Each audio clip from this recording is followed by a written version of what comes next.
Завод по выпуску карбида кальция – первый шаг в промышленном развитии Инты в рамках будущей территории опережающего социально-экономического развития.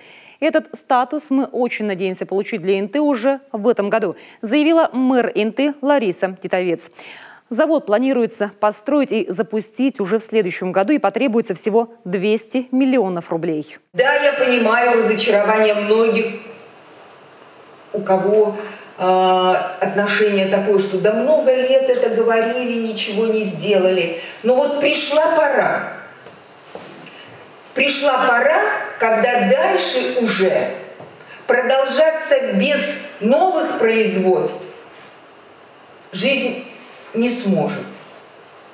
И прежде всего наши программы, они рассчитаны на поддержку нашей шахты, потому что без шахты, без угля не будет новых производств. Потенциальным инвестором проекта может выступить Тимано-Печорская газовая компания. Эта же компания рассматривается и в качестве якорного резидента.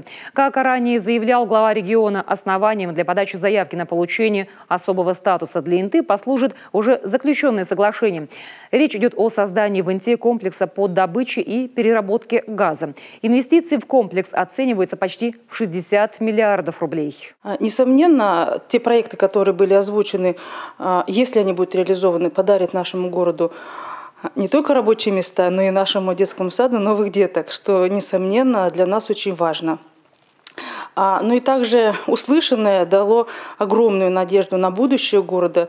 Еще более амбициозным шагом в развитии территории может стать то, о чем говорили в Инте лет 20. Фактическое перерождение приполярного города в металлургическую столицу Коми. Это еще 3,5 миллиарда рублей.